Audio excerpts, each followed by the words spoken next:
Today, Dr. Dwayne Bryant of Faulkner University joins us to interact with the claim that Christianity is merely a mystery cult. A mystery cult, official or formal cult, they are different, even though they do have some of the same figures and are generally based in the same mythological traditions. Now, it is important to define the word cult. Basically, what we mean when we are talking about ancient religions, it just means a system of religious expression, where you're venerating the gods, expressing devotion to the gods.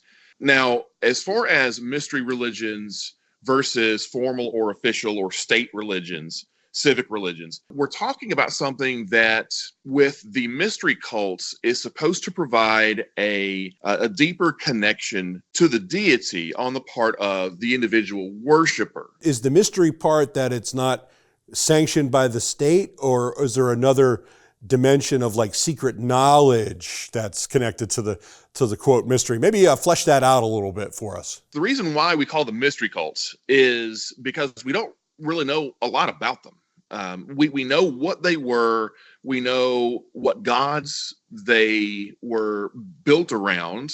We know some of what they did and different characteristics of people who were initiated into these cults. But as far as written texts, very often we don't have very much by way of that. The best or worst example, depending on how you look at it, is Mithras. So we have virtually nothing about this god.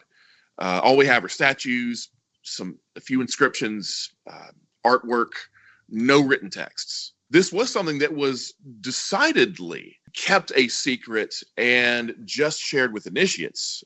With the Eleusinian mysteries, which were observed in Athens or around Athens, it was a crime to reveal the secrets of that particular mystery religion. The claim that this somehow is the Christian worldview came out of this in some way or is dependent on it, everything you explained in the last segment seems to be the opposite of that. Let's explore that a little bit. The secrecy, no written text. Tell us your thoughts on that.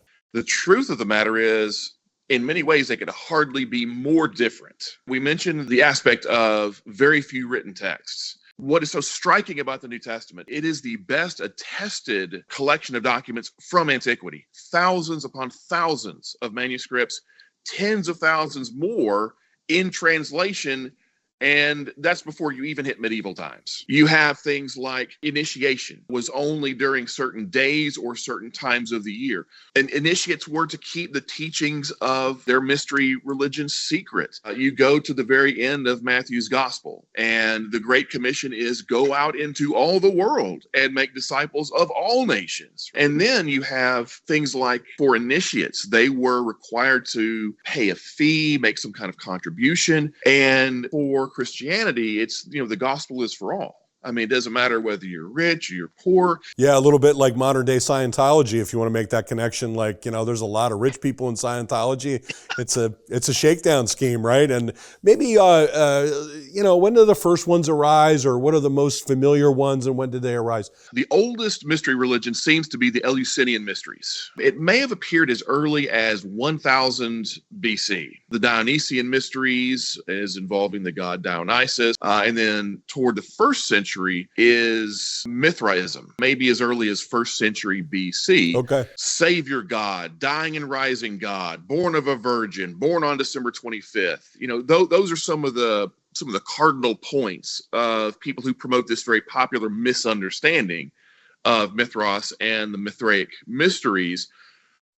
Basically, all of this is false. With Mithras in particular, there is no text anywhere that mentions him dying. There's no text anywhere mentioning him being resurrected or dying for anyone's sins. This is pure fabrication. No text says this. There's no December 25th birth date for Mithras. When you look at depictions of the moment that Mithras emerges, he comes out of a rock. One of the things I think folks who have this illusion that the mystery cults contributed to Christianity is they miss the fact that New Testament writers consistently point back to the Old Testament, not to pagan religion. About a third of the New Testament consists of quotations of or allusions to the Old Testament. We live in an age, it's quite an enigma. On the one hand, we have access to more information than any people in the history of the world.